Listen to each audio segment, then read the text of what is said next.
Hey, everybody. Welcome back to another episode here at Wired Differently. We've got me, Christina Hooper, your business designer, Victoria Caldwell, your fractional COO and people systems expert, and mindset Melanie Branch, the expert at getting your brain to actually do the things that you need to do, which is part of the topic for today's conversation. Approaching it from a few different angles like we usually do, but we're going to be talking about executive dysfunction, right? What to do when you, as the executive, as the leader of your company, and your business processes are inefficient, right? Whether you're a team of one or a team of many, inefficiencies are painful in your business. They suck your profit margins. They suck your life. They suck your soul. It's just not good when things aren't happening the way they need to happen. So let's tap in. Who do I pick first? Let's tap in Melanie for a second, because we know part of this, right, is mindset. It's the entrepreneur, it's leadership, it's even being able to self-care yourself so that you can take care of your business. So let's tap you in. What are your thoughts on this topic? I would begin by asking yourself if you're doing things because you should or because you're supposed to. When I first started my business in 2020, and then 2021 was like my first year of doing it all on my own, no muggle job, no nothing. I thought, okay, so you're going to wake up at 5 a.m. You're going to write a blog post. You're going to make 3 pieces of content. You're going to send an email. You're going to do this. You're going to contact people. You're going to do, and that had to happen every single day. And when I look back on it, it's no wonder that I got diagnosed with a whole bunch of chronic illnesses a year later, because I was just doing what you're supposed to do. This should work, right? And it's not designed for your neurodivergent brain, and it's not designed for you to thrive. And if we all look back on the moment that we decided to start a business, the whole reason we wanted to start a business is so that we could live life on our own terms and thrive. So I would say, if your systems aren't working, take a look at if they're designed for you, or if they're designed for, or if they're from, this is a big thing that's happening on the internet. People, social media people that are like, well, this strategy worked for me, so it'll work for you. If you ever hear anybody say that, run.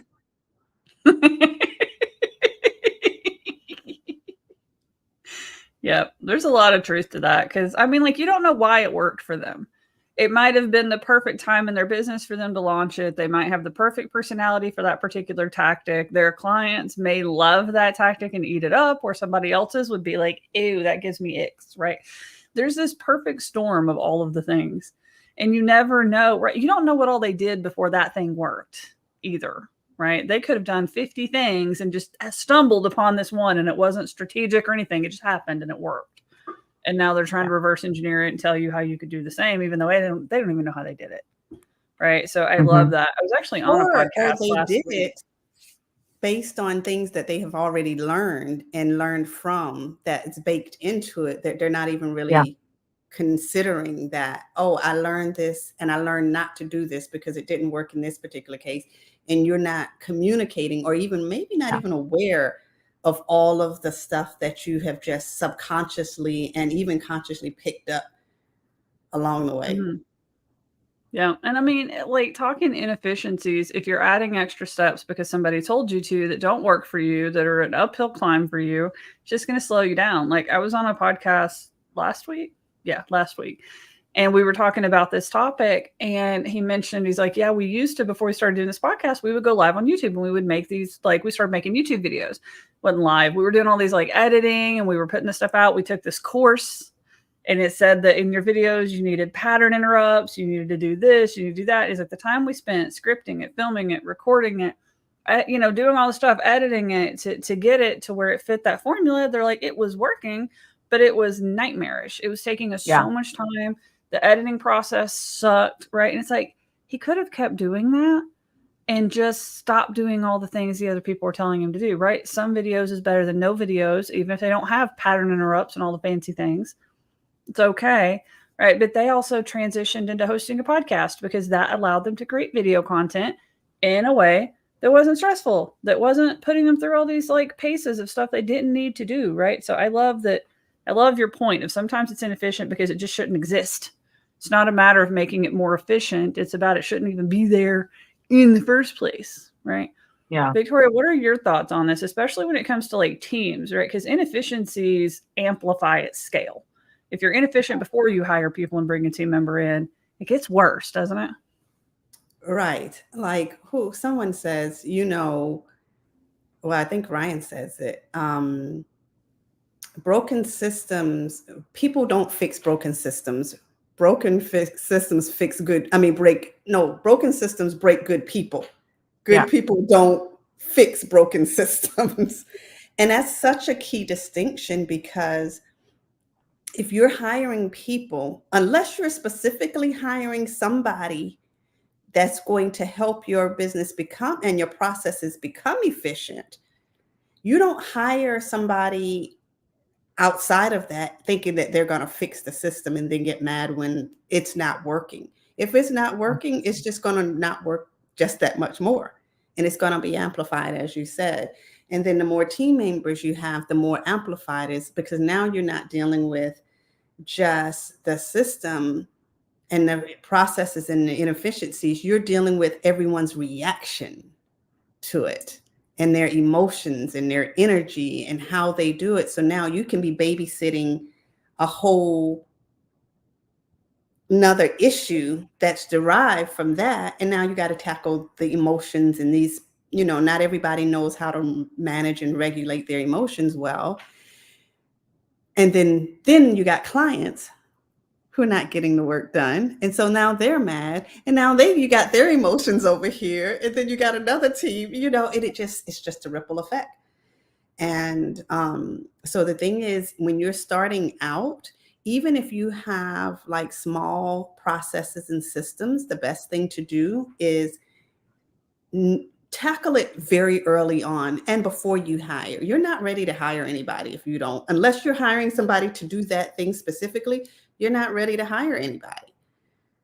Yeah. And I love the distinction that you're making. Like somebody told me this years and years ago, it's probably been 14 years ago, that there's doers and there's thinkers, right? Sometimes you're hiring strategic thinker roles that can help you build these processes, or they've had experience running these in the past, and you're very open in the interview and in the hiring process that this is a skill set you're hiring them for. Right. I am hiring you for the brain power to build more efficient processes. I'm not hiring you as a doer to execute the processes. Understand these are not only two different types of people, two different sets of expectations, but also typically two different sets of pay rates. Right. Yeah. If you're hiring a thinker to come in with knowledge and experience and systems and processes that will benefit your business, you're compensating them for all of that. Yeah. Right. We're not just bringing somebody in to just execute to-do lists relentlessly day in, day out. We're bringing in somebody, we need their brain. We need what they bring to the table aside from just execution. So And I understand another that. thing is, those are not only are they different pay rates and different skills, they're different geniuses. Yeah. Yeah. Like there are some people who are just great at creating processes, but they're not Yeah. so great at managing and executing on the processes. I'm great at execution when I got a process. I don't like creating processes. Yeah. And I'm the That's not opposite. where my genius lies. I can Huh? make a process all day long, but I can't run it. Like I'm the exact opposite. And Yeah, I employees got a are like system that or too, right? framework, You and I'm bring in like, somebody cool. that can I help know you what they're build doing. it and then trap them in running it, and they're going to be bored. Right. Right. Like you can't start them off as we're going to be really creative and we're going to do all this stuff. And you're going to spend the first like year helping me. And now I'm going to chain you to a chair and I want you to sit down, and just do a job all day long. It's not going to work. Like somebody told me, and they're great at processes. She's like, I like process. I like project management. I don't like managing projects. Mm. So she likes creating the process for it, but not the actual day-to-day doing of it. That gets her bored. But you know what? And especially in, the system I use talent dynamics. One genius is in the process development. The other one, another genius is they're just really good at project management, and they're totally different geniuses. And you would never think, she said it the way she did, but you never, without really thinking about it, you might think, oh, if they create the process, they can manage the project. No. They're just completely different, natural, innate abilities. And it's when you know that, you can get the right people and hire the right people and put them in the right place to actually do it. But don't expect someone you expect to follow the process to also be the one creating it. They can give feedback. Yeah. They can give feedback to the person creating it, so they make sure that they build in the functionalities so that it makes it easier for the client, for the team, and for the business in and of itself. Yeah. And the same thing's true for entrepreneurs. I bet anybody listening along right now who was hearing how we talked about employees is kind of nodding along like, that makes sense. That makes sense. And then we don't apply that same standard to ourselves, right? Which I know Melanie talks about this one a lot. So I'm going to tap her in for a second here. When you're not operating and you're happy and your flow and the thing that lights you up and makes you happy, like, what is that going to do to you? I mean, if we think about it as if you're a team of one right now, or maybe you have a VA or something like that, and you want to build something that's scalable, you have to think about the different steps. So I want to be a huge, very well-known creator who has a driver, who has a makeup team, who has somebody that, like, I want all of those things. So I have to think about, what is step one? Step one for me would be doing my makeup every day so that I have that time allotted in my schedule consistently. And so that I'm putting out into the universe what is important to me, right? Because you're not just going to go from running your business on your own, doing all this stuff, and then all of a sudden you have this team. How are you going to integrate them? What part of your day are they going to come in at? What is going to be important to them and important to your relationship with them, and thinking about all of those factors. So really think about what you're building now and what the scale of it is, because everything requires time, everything requires energy, and everything requires some sort of plan to carry it out. So start making your plan on whatever scale you are, and then execute it. And the only way that a plan can be executable is you have the time and energy for it. So if you think to yourself, okay, well, I'm going to all of a sudden start a 15-step skincare routine and do that twice a day, when right now you're not even, showering regularly, how is that going to happen? What are we talking about here? Think about what's important to you and then incorporate those things in at a flexible level. I was just actually talking to Joe, who was a previous student at the Neuro-Spicy Academy, graduated from my 6-month program. And I was checking in with her and I was like, hey, are you still doing working 4 days a week and then taking 1 week off a month?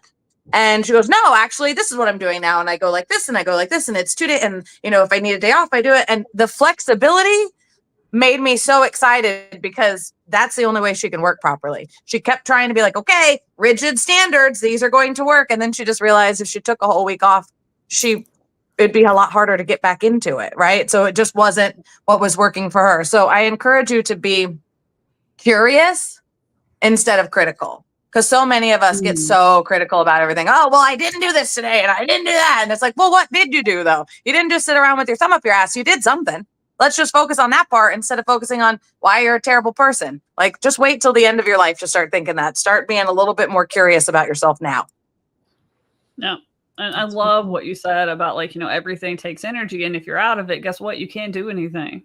You can't. And if you spend all day, like, and I know me and Victoria have been chatting about this off and on over the last week. We hear from so many different business owners that I hate my business. I don't like my business. I hate my life. I hate what I'm doing. We are hearing this from multi-million-dollar entrepreneurs, right? Making more money doesn't solve this problem. It amplifies it. Right. Because it makes it harder. Like, think about this. If you were netting, $1 million a month from your business, cool, yay, great. But how hard is it to pivot now? You're locked in. All of your money, all of your income, you have all of this stuff attached to a bigger business. You feel a lot more trapped than you do when you've got like $1,000 a month business and you could just basically throw the whole thing away and start over anytime you want. Right. So it's another problem that gets worse at scale, not better. If you design a business that you don't like, that, some of these inefficiencies are because you're doing a whole bunch of stuff that you have no business doing. You're not happy about it. Your clients don't need it. It's not working the way you want it to go. I'm guilty. Been there, done that. Launched several businesses that, like, even when they were doing all the things right and it was making money, I didn't like it. I wasn't happy with it. And then I would sabotage. A mastermind call yesterday, and the guy was like, I'm doing this. I got the clients. I'm getting the results. And he was just going all this stuff. And I'm like, okay, good for him. He said, and I hate my life. and I hate this business. And he said, and then he started talking about all of the things. And it wasn't that they were bad. It was just bad for him. He didn't enjoy it. Yep.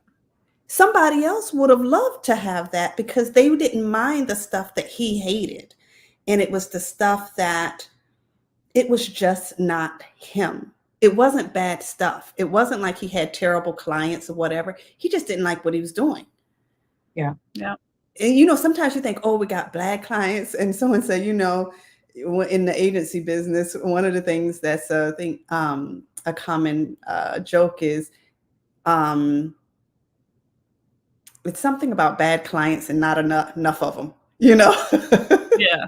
But that wasn't his story. He had the clients, he had the results, he was getting more, but he was getting more of what he didn't want at the same time.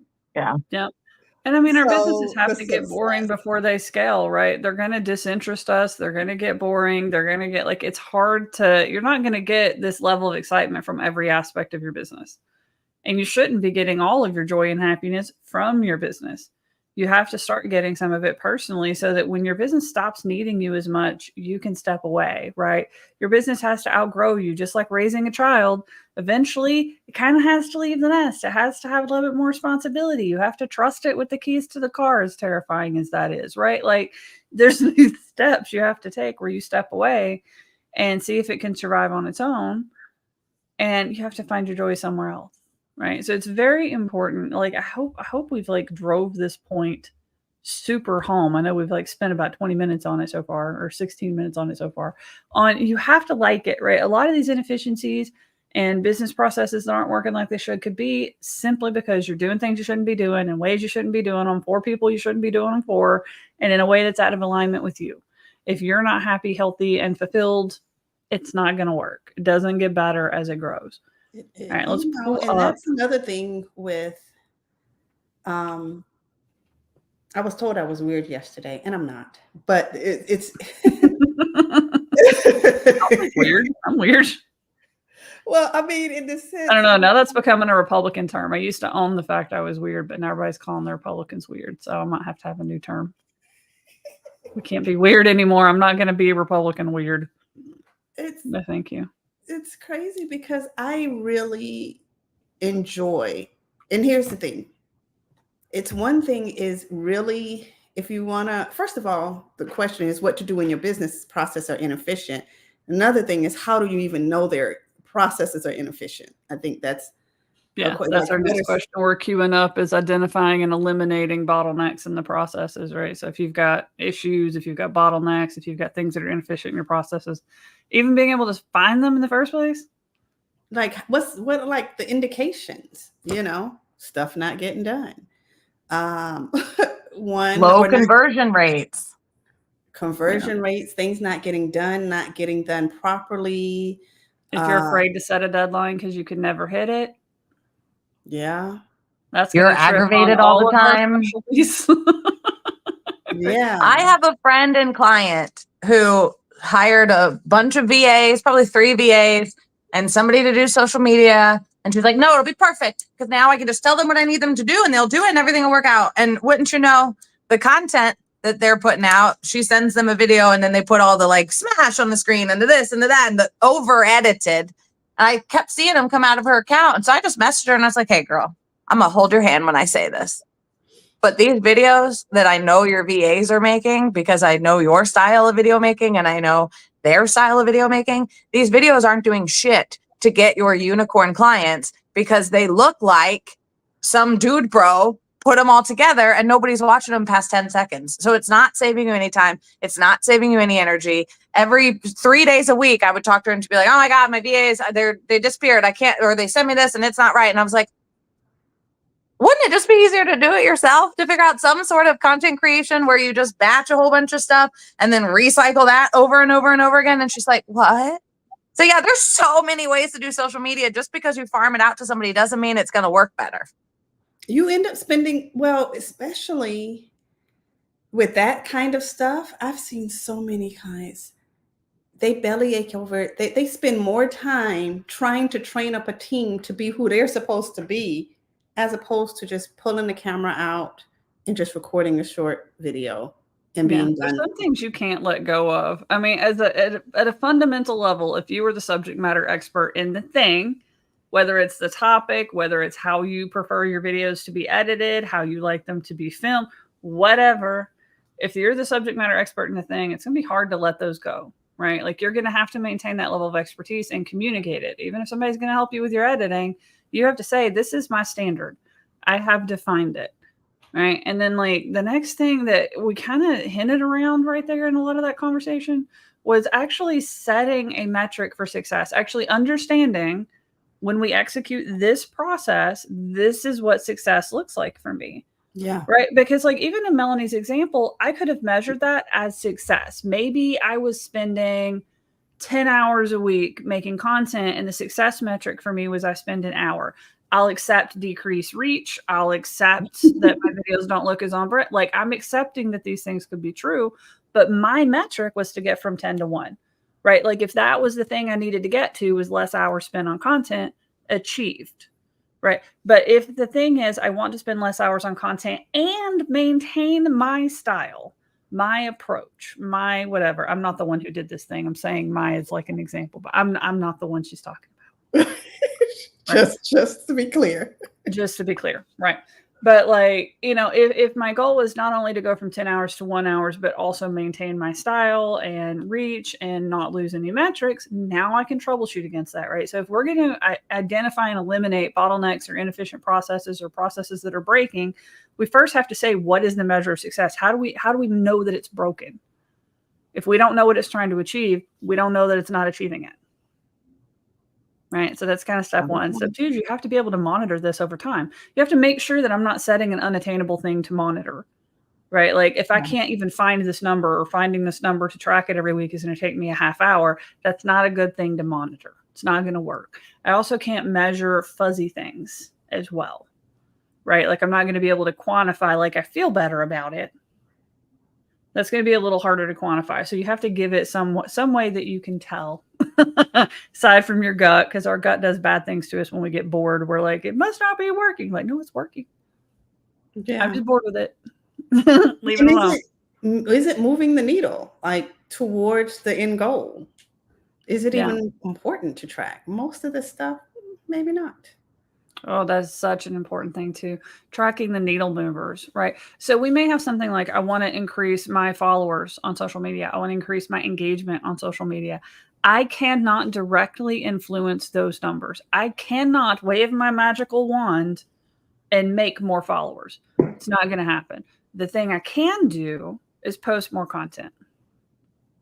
Right. That's the needle that I can move. So if I say that I'm going to post twice a week, I'm going to make 2 videos for YouTube every week, and that's going to increase my number of followers, I'm not going to necessarily worry about trying to move number of followers. I'm going to try and be like, did I move one video out? Did I move the second video out?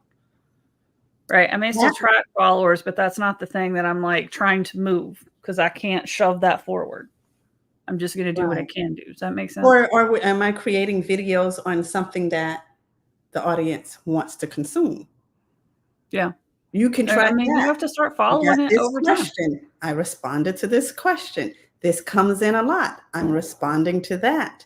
You can track that. Mm-hmm.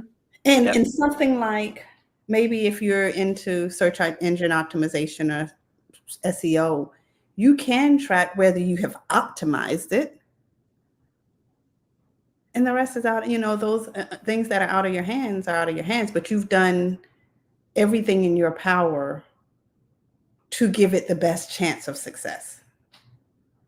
Yep. And then that's a good one. I've done everything in my power to give it the best chance of success without devolving into perfectionism. Without divulging into perfectionism.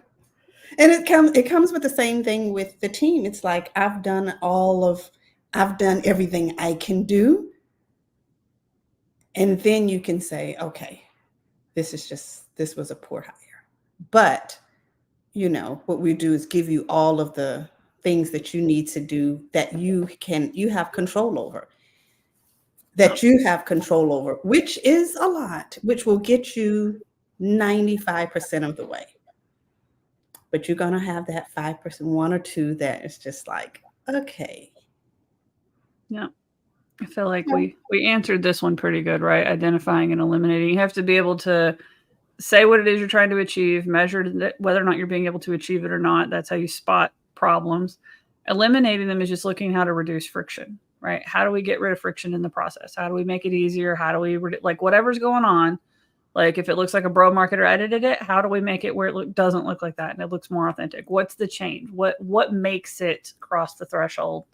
And being able to communicate that and measure and things along those lines. I feel like we did good with this one. All right. Our next question that we had was, what are some tools and software that can streamline my operations? Oh, I love this question so much because everybody dives into tools, me included. I'm a former software developer, so I learn tools super fast. It's so easy for me to fly into a tool and be like, blah, blah, blah, blah, and just like go. And I get into trouble with that every single freaking stinking time. Every time, because you need to know what your operations are. You can build whatever you need in almost any tool, right? There's ClickUp, there's Asana. I'm loving Notion. It's very flexible. You can do it with a Google Doc. You can do it with spreadsheets. You can do it with a good old unsexy pen and paper. You can do it with a good old unsexy stack of index cards that you write your steps on and you're done, right?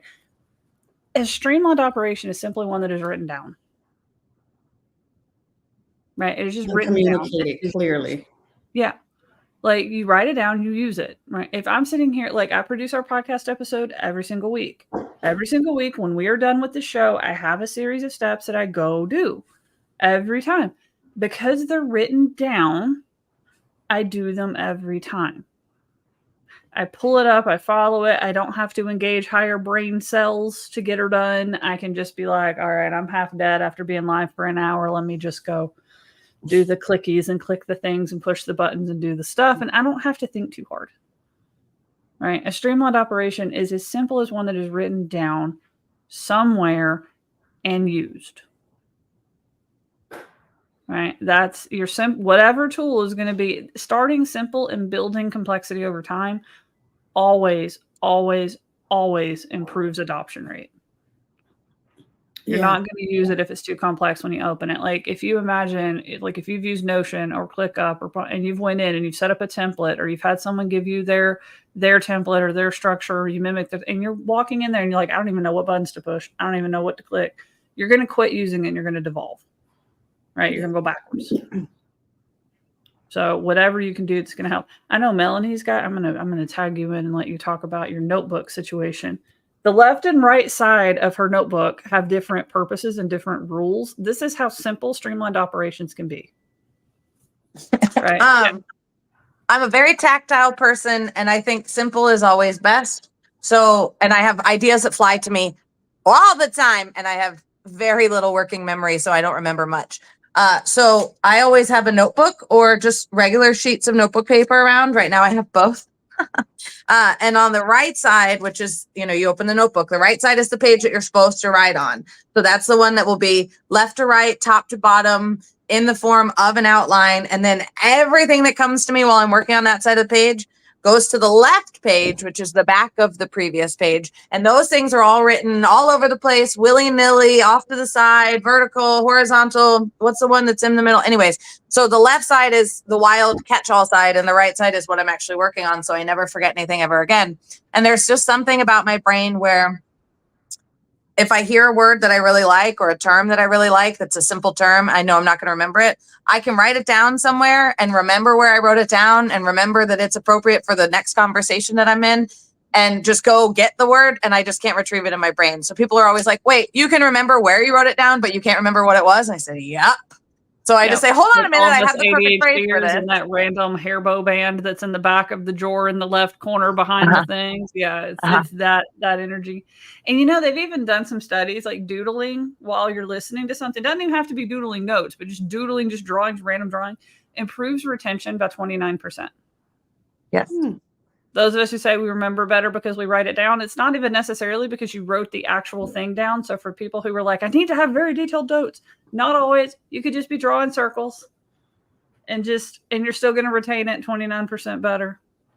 But I love your notebook because like first time you like held it up and showed it to me, it is truly like a right and left brain thinking happening. Cause one side is when she's talking about like it's neat and it's organized and she's using the lines and like it's written how you would write, right? The other side is like thought bubbles and circles and doodles and arrows and very creative and art like artsy and all over the place and wild. But it works for her brain. It works for her brain. It works for her brain. I use index cards. I have like literally a stack of index cards. I'm working on implementing a system where I process these daily. So I'll let you guys know how that works. But I saw this from another creator where she's like, I just have index cards. Every thought, she calls it fleeting notes. It's a fleeting note system, which is what you're doing with your notepad. It's part of the like para method, note-taking method, like the whole big thing. And like, you just get it out of your head. As soon as it happens, you get it out of your head. I have blank ones. I have ones that have things on them. Once a day, you go through, you process these, you put them where they go. That's what I do. Like I'll have all of these little, which is probably why my desk is crazy right now. I'll hold that and then I'll go back and put them in a spot. Usually it's in my Remarkable and a Google Doc to where I have a space for my thoughts and it's categorized by topic or whatever. But in that moment, I'll write it down because if I don't, it'll be gone. Yeah. Then you like decide if it's a project or a task, if it's a personal task or a business task, if it doesn't live in my task management system, does it live in my project management system? Does it like where does it go? Is it just a note that lives in my resource library? But you don't have to worry about that when you're writing it down. Nothing is too stupid to be written down. It needs to get out of your brain. It just needs to escape. And it just goes. It's the processing part that I was missing. And it's always something stupid. It's always something fucking stupid that nobody tells us that it's like, I didn't think about the fact you have to process them because I was like, oh, you just write them down and you retain them better. Cool. I'll have them when I need them. It had never, ever until like 2 days ago occurred to me to have a daily process where you look at all these notes and you move them to somewhere else. Had not even occurred. Because I'll hear stuff and I'm like, oh, that's a good tip. But where does it go? I don't have time to process where it fits completely. And it may not even be for me. Some of the times it's for you or somebody else, or it's like, oh, this would be a good point for them. Like, is this something? But I got to process it. But I can't process it now because I'm still listening to something. Yeah. But I got to get it out because it was so good and it was so juicy. It got to live somewhere. Yeah. And like a lot of times when we get derailed and venture down side quests throughout the day as neurodivergent entrepreneurs, it's because we're afraid we're going to forget it. Yeah. Yeah. Like that's it. It's like, it's an idea and we're like, oh, I need to flesh it out a little bit more. I need to maybe go like test it or like, I really think it'd be great. I want to go implement it. I don't want to forget about it because it'd be awesome. Right. And we just forget like, or we're afraid we're going to forget because we have a history of doing that. So we venture off down a side quest instead of just jotting it down and moving on with life. We also tend to start a new like Notion. I hear so many people, they're like, oh my God, Notion, I'm so obsessed with it. La, la, la. 2 weeks later, how's the Notion going? They're like, oh, I don't use it anymore.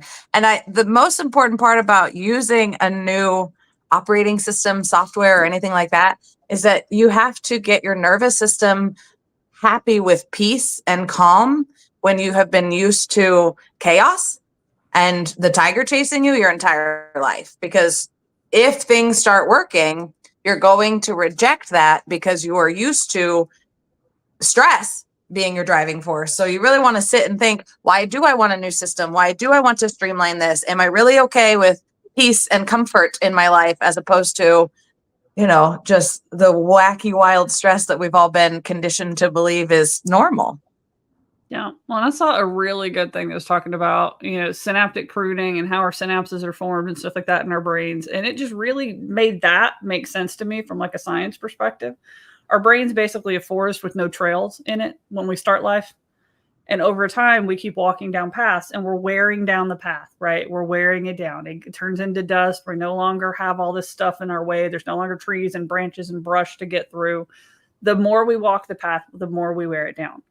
So when you've got all these bad systems and processes in your business, in your life, in your day-to-day things that you've been doing, those are the well-worn paths.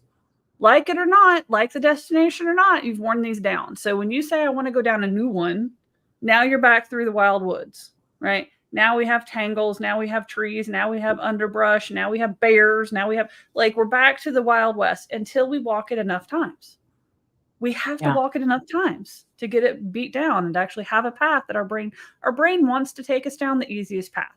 If it's sitting here saying we could go down the left, we could go down the right, the left is well worn. It's like we can see the path, the right. We need to go get like a bushwhacker, and it's going to be hours, but we'll get through it.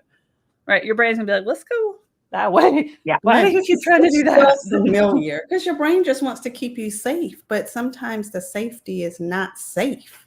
Yeah. Like it's trying to keep you safe, but what it is trying to say, well, this here is danger because it's unfamiliar. Yeah. Not danger because it's actually danger. This danger over here is familiar. I know this danger. I can work with this. This danger, because it's still a well-worn pathway. Like there could be bears and tigers and oh my, all down that whole path, but we've worn it down. It's easier to travel. It's scarier, but it's easier to travel. We've cleared out the brush, right? We have no idea how long it's going to take to build a path down this other way. It might take us a few weeks. It might take a few months. Some people be like, if I can stick with it for 2 weeks, I'm good. After that, I'm good. Some people are like, I had to stick with it for like 6 months and then I'm good. How quickly your brain builds a new pathway is different for every person. And it's more challenging for neurodivergent people. There's a reason why we struggle to change patterns, to change habits, to do new things, because we don't prune. Synaptic pruning is not as good in us. We have a lot more pathways to travel. We have a lot more detours and side roads to get from A to B. Like a neurotypical person just has A to B. We have like A to Z to Q to 3 to square to circle to B. Right? Yeah. Every neurodivergent person followed me perfectly and said, yeah. Like, what does circle have to do between A and B? We know what that means. Yeah. Okay. All right. Let's do our next question here. This is what I hear a lot too. People want to automate things. They want to automate all the things. I mean, it's important to remember that automations aren't going to overnight transform your business. I just hooked up the Instagram DM me automation, type this word in my comments and I'll send you this thing. And I was like, damn, when I figure this out, everything's going to change, bitch. Everybody's going to be in my DMs. People are going to be banging down my door. No, it's just another thing you got to put on the post that you put on Instagram that you tell people to go to. And it's up to them to say, yes, I see the value in it or not. So don't think that anything's going to change overnight because you have automated stuff. Because there's also, and Christina knows all about this being the tech whiz of the Neuro-Spicy Academy, just because the automation's up doesn't mean it's working.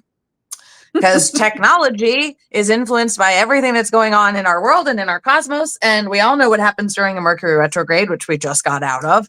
And tech just goes wild for no reason sometimes. And it takes somebody to message you on your website to be like, hey, by the way, this link doesn't work. And it's like, well, last time I checked, it worked. So let me get my tech person over there to fix it because I don't know how the fuck to do it. So it's not an instant fix and perfect forever. When did we just get out of Mercury retrograde? In this past week. We're still technically in the shadow period, which things can happen into, but we'll be pretty much in the clear for Mercury anyway for the next couple months. We do have Pluto retrograding through Capricorn for the last time in our lifetime. Pluto won't be in Capricorn again for 200 and something years. So for these next 3 months from whatever it's September through mid-November, expect cycles that have been happening in your life for the past 20 years to really come to an end in these next 3 months. It's do or die, got to look at it, got to face it, got to make a decision. We can't, I like to say that, how on Facebook, if somebody friend requests you, you can just ignore it and act like you never saw it. All of those things in your life and business over the next 3 months that you're just ignoring will come up and have to be addressed. Oh, thank you. Yay. You're welcome, everyone, for my tangent. Get ready. Because last week was some crazy, and I'm like, okay, okay. What steps can I take to automate repetitive tasks? Victoria's like, all right, I gotta get my brain. Because I was just like, yeah, last week, and I'm like, I need to tap on Melanie's shoulder and say, what's going on?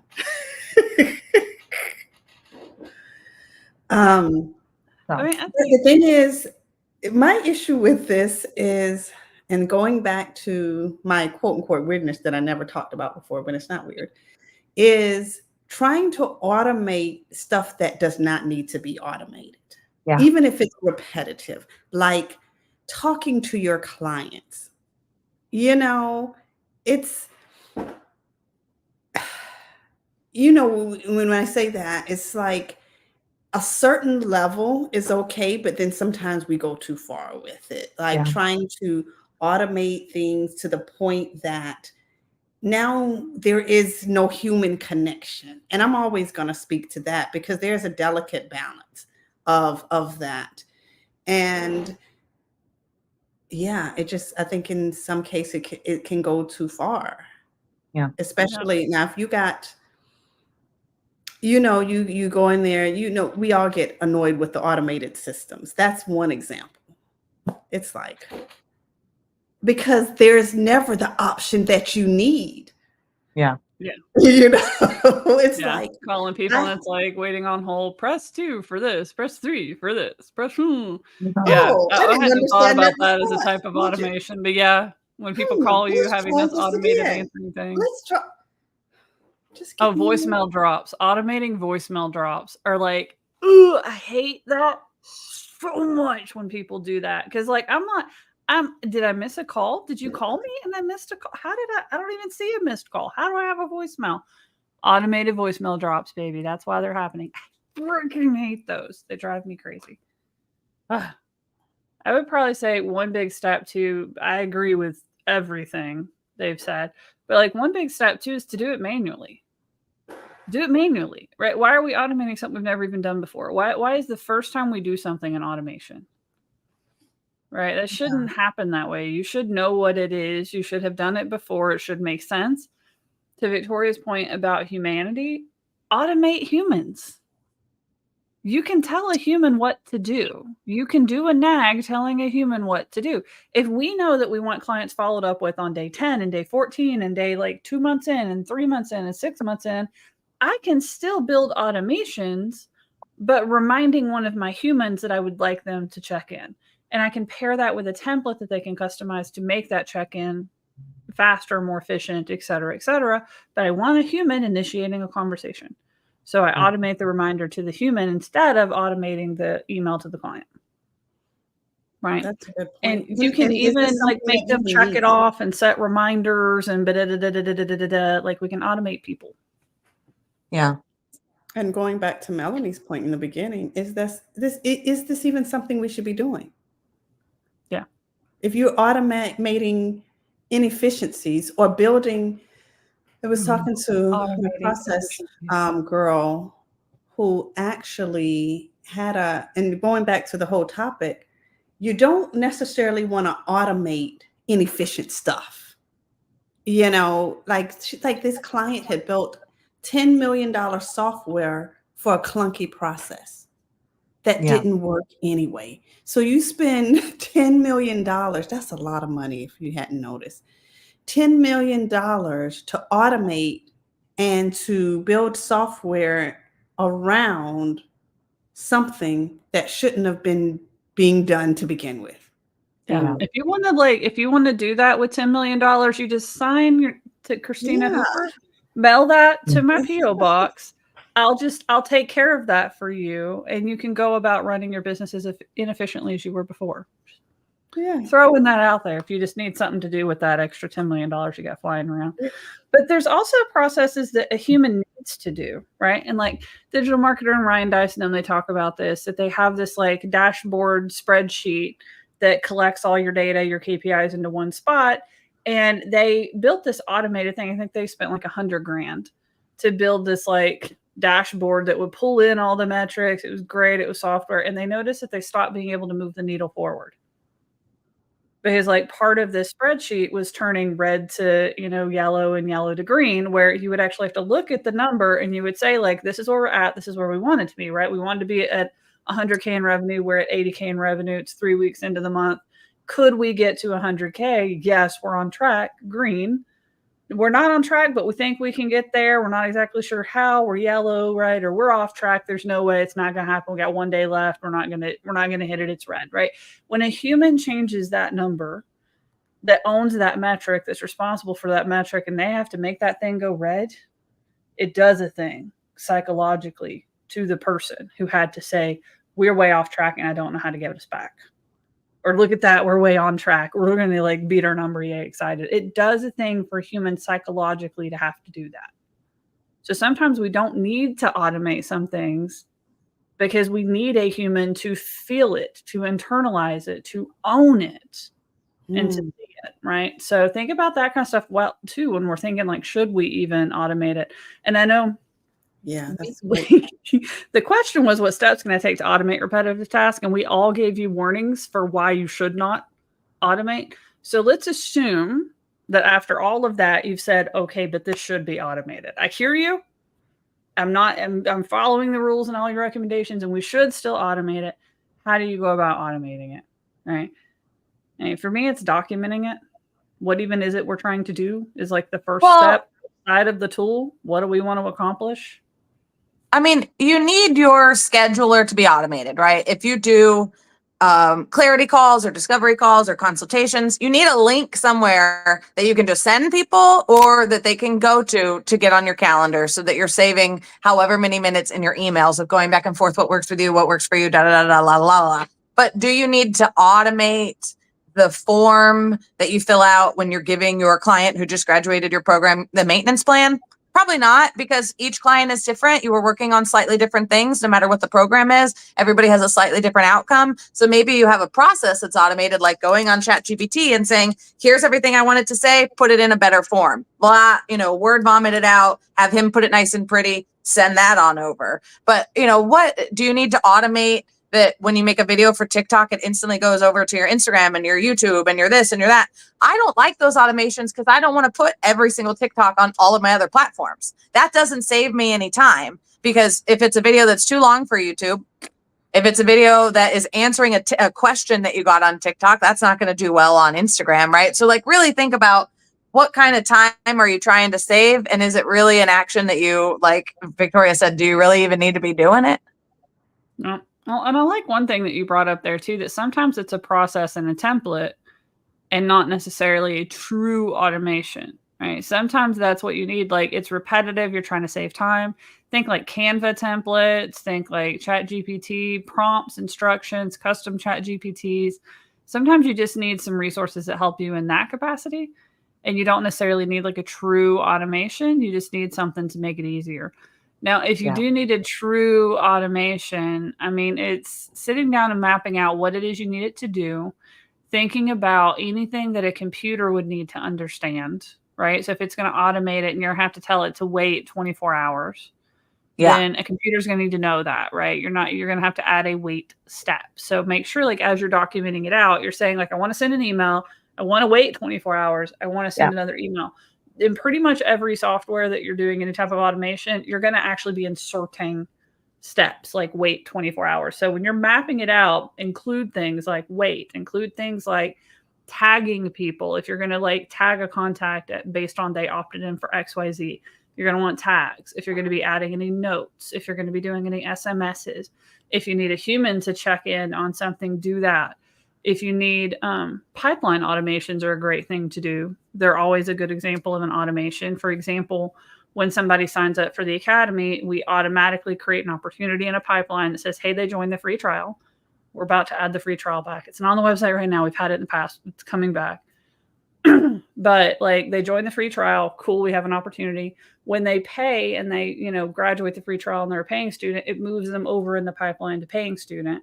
When they take their onboarding, it moves them over to started onboarding, to finished onboarding, to so we can track a little bit of progress and tell if somebody's falling between the lines.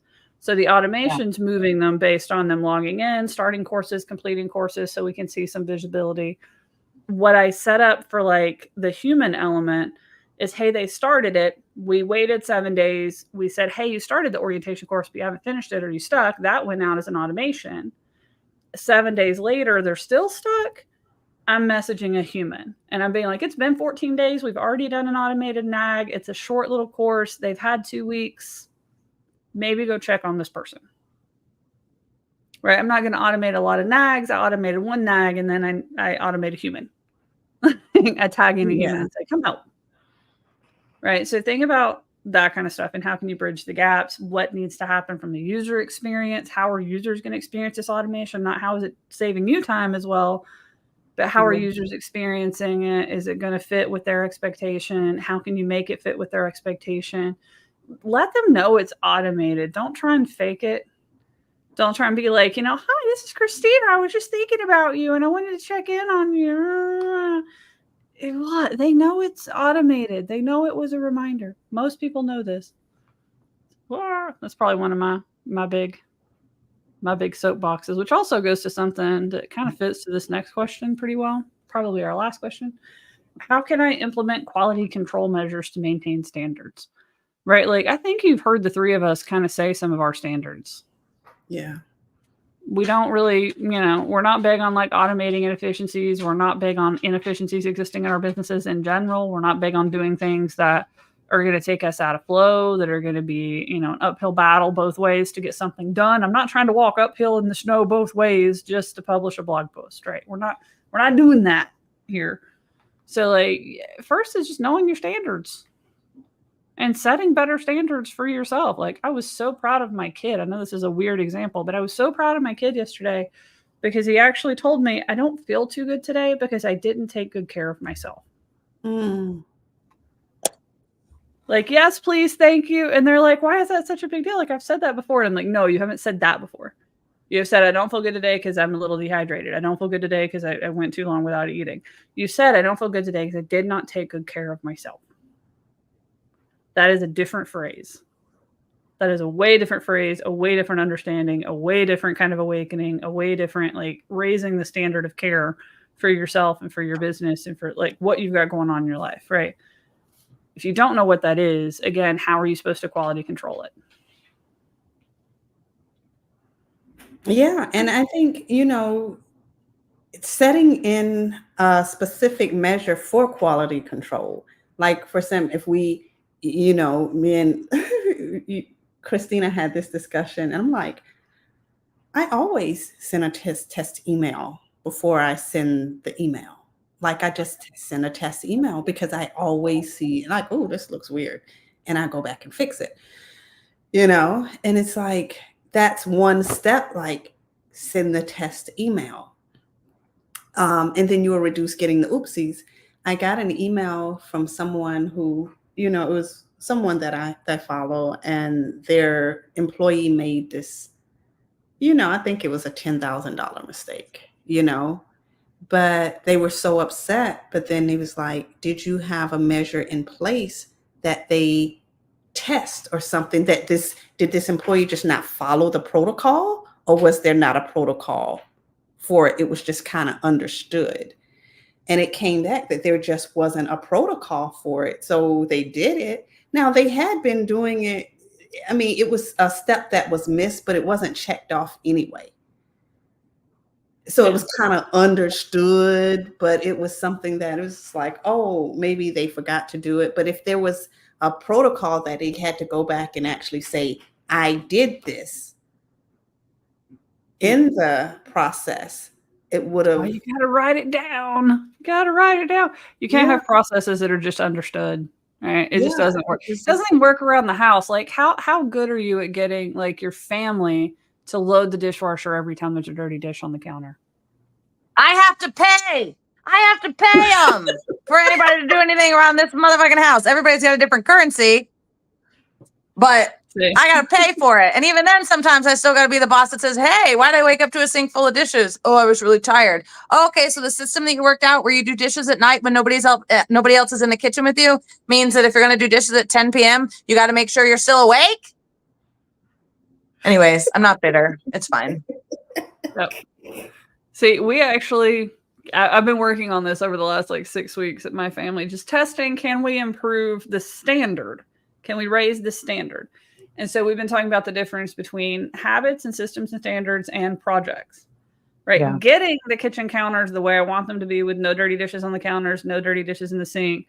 Setting the standard was something that I had to own to start with. And I owned it, right? If you left a dish where it didn't go, I was going to say something to you. I'm like, So I communicated to the family, this is the new standard for our kitchen. This is how we're maintaining it. This is where we're at. We've raised it from here to here. This is the bar. I'm going to be maintaining this. And if you if you don't follow it, there's going to be consequences, right? So I set it down. I wrote it down. I communicated it. I explained the consequences. I said what the standard was, just like you would do in a business, right? I'm following what I did in the business in my house. A month later, everybody else is pitching in. Like, to start with, I was the monster, right? I was the get that dish. How dare you, right? Like, it was all me. Then I started sliding, right? I started like leaving some dishes and seeing what would happen. And everybody else has gotten so used to the new standard, they don't like it anymore. They're like, oh, that doesn't belong there. Like, now they can see it. They're like, I don't like the dish. So now, like, everybody in my house has loaded dishes. I haven't had to ask. And a new owner backfilled behind me. Theo took over the kitchen while I moved to the dining room. So kitchen counters is Theo now, not the whole kitchen, just the counters. Counters and sink, right? That's it. Theo's backfilled behind me. He's maintaining my standard. I moved to the dining room table and I'm setting a new standard over there. Yeah. Right. Same kind of thing that I'm doing in that home example applies into your business. You have to set the standard. You have to monitor quality control. You have to do it until people get used to it, until people cannot imagine it existing any other way. And then you can move to the next thing and let someone else take ownership, right? I did not just step away. We're still in a transition period. Somebody else needed to own and to make sure the standard could be maintained. And the cool thing was that when Theo took it over, he did another deep clean because I was starting to get bored with it. So he did another deep clean. And it was due for one, right? So things like that, like understanding what the standard even is, defining the standard, setting it, communicating it properly, making sure that you're telling people this is what's going to happen if the standard is not met. These are the consequences. And you like in Victoria's example, like that's a step, you know? As the leader, you have to set those and be it. Yeah. Mm-hmm. And, even within the organization, so much of the things that are all over the place is because the leader is all over the place.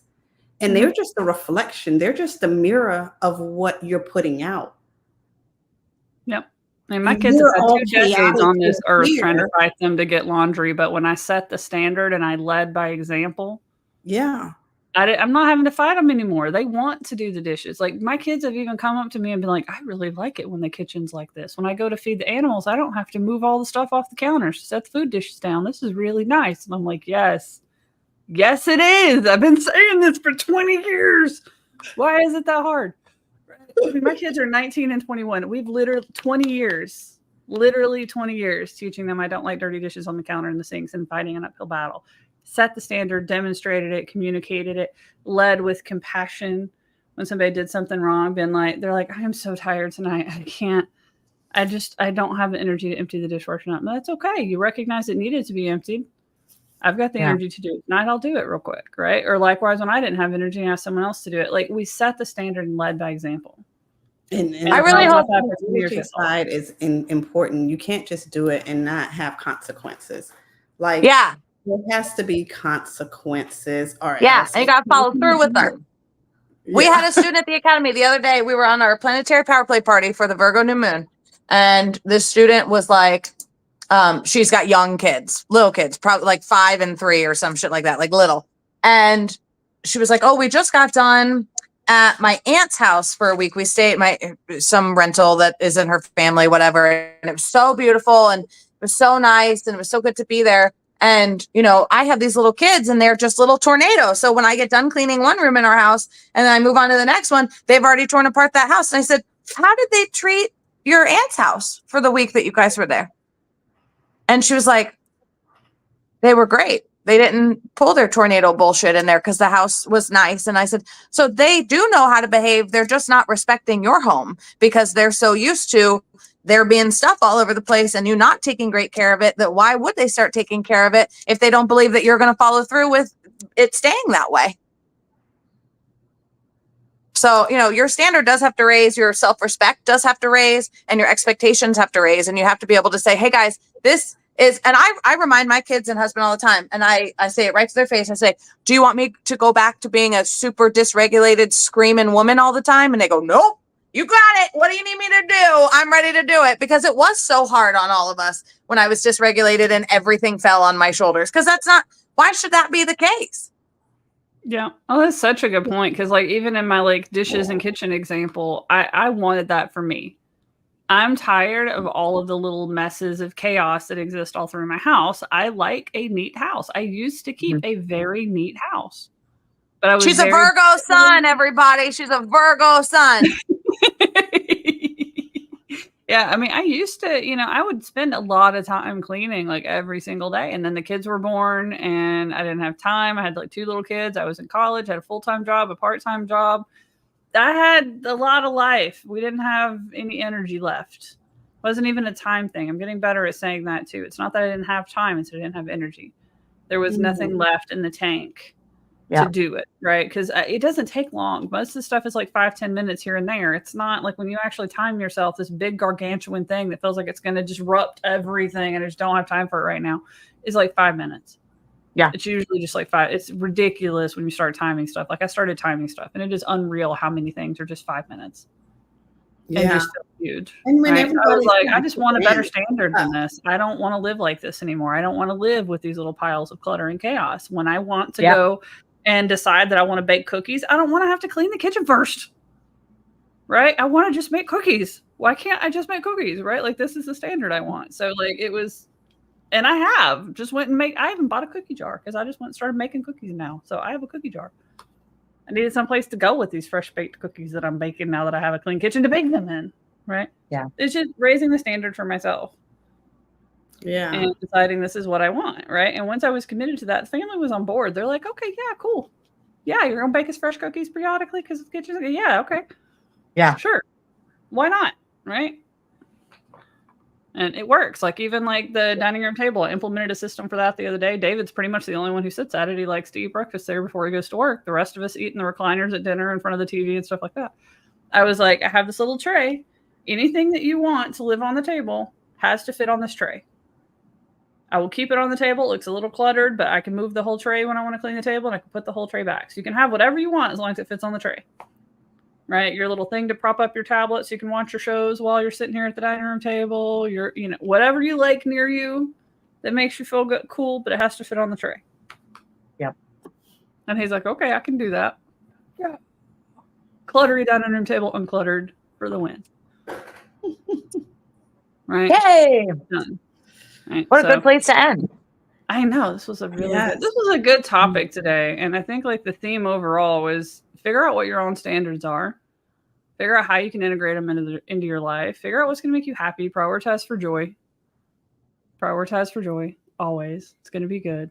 And if you're not really sure how to do all that and you're not really sure how to go implementing all of these things, and you know that this is going to be an uphill battle, it's going to take you months and months and months and months and months to master, maybe even years, head over to the Neuro-Spicy Academy because we're all over there helping people do this stuff all the time.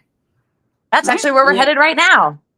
Yep, we are heading over there. So anybody who is in the academy, come join us on campus. We'll be over there for the next hour, all 3 of us together doing a combined Q&A party with all of us on campus. So we will see you guys over there. And then for everybody in the audience, we'll see you over here again next week. Bye, guys. Bye. Click the button. Happy statues.